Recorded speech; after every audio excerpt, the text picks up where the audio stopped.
ብዙ ሰዎች ብዙ አድቫይስ ይሰጠዋል።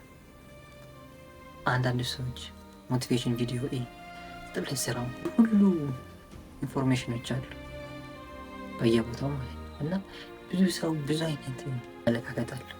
ይህን ነገር ተጠቅሞ የሆነ ሌቭል አቺቭ ለማድረግ ማለት ነው። ዛሬ ግን ያን ነገር ብዙ ጊዜ እንደማይጠቀም ድንገት ምክንያቱም ውስጥ ያለውን ኢነርጂ ብዙ ጊዜ የማትጠቀም ከሆነ ወይም ያለህን አማራጭ ወይ ሰው ኢንሲምፕሊ የራስ ከራስ ወጥተህ ሌላ ቦታ ነገሮች የምትፈልግ ከሆነ ሁልጊዜ ሁሉም ነገር የተሟላ ይመስላል። ስለዚህ ዛሬ 3 ሀቢቶች እነግርሃለሁ ራስህን ከሌሎች አስበልጠ የምታይበት እና የምትፈልገውን ነገር የምታደርግበት መንገድ እነግርሃለሁ። አንደኛው ሜዲቴሽን ማለት መጀመሪያ ሲሰማ ግራ ገብቶኝ ነበርና ሜዲቴሽን ማለት በቀላሉ ራስህንና ማይንድህን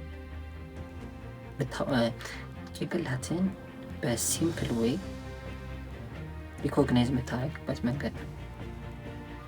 ለ10 ደቂቃ ለ5 ደቂቃ ሊሆን ይችላል። ራስህን ከማይንድ ጋር የምታወራበት ሴሽን ነው እና ብዙ ሰዎች ብዙ ቤተሰቦች ብዙ ቴሌቪዥን ላይ ስለምናያቸው ማለት ነው ምን ይመስላል መሰለህ 6 ጊሚኮች ምናምን ይመስላሉ።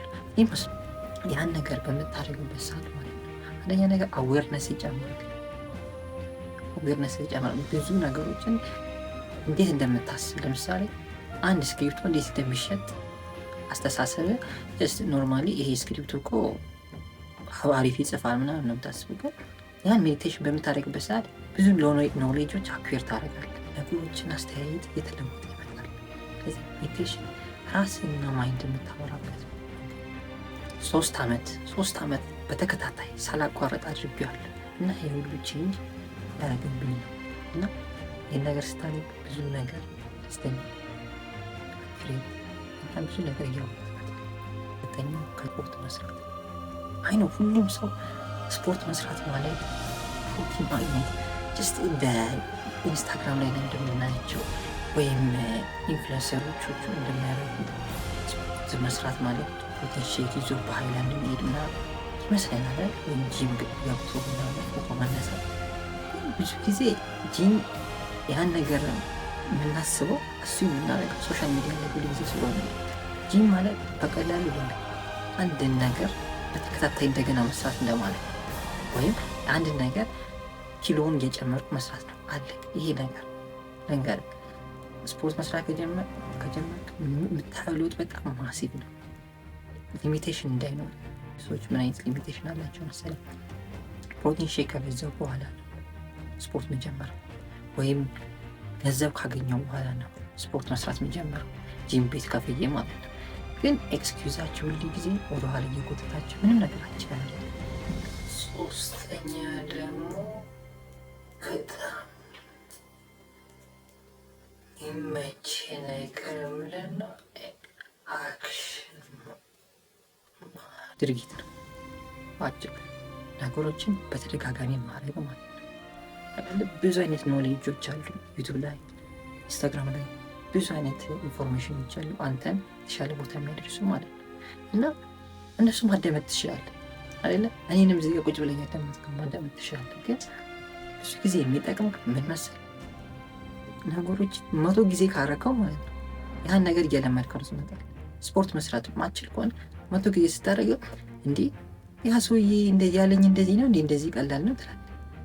ጀስት ሲምፕል ወይ እነዚህ 3 ሀቢቶች ይሄን በተለይ መጨረሻውን ካላረግ ብዙ ጊዜ ብዙ ሰዎች የሚወድቁበት ፓርት ይሄ ነው። ድርጊት ማድረግ ማለት ልንገርህ እኔ ስቲል ዚስ ድረስ ማለት ነው ፐርፌክሽን አለብኝ። ፐርፌክሽን ማለት ነገሮችን አኪዩሬት አድርጎ መስራት።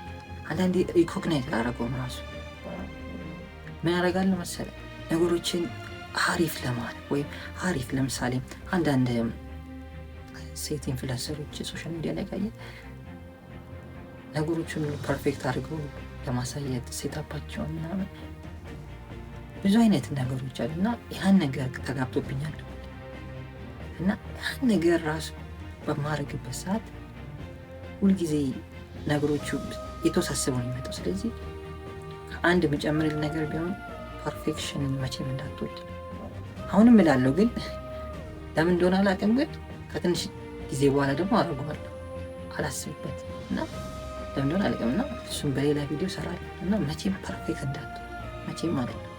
ይህንን እንደውም አሁን እንጽፈዋለሁ ብዬ ነው ያሰብኩት። አሁን ወረቀት ይዤ እጽፈዋለሁ።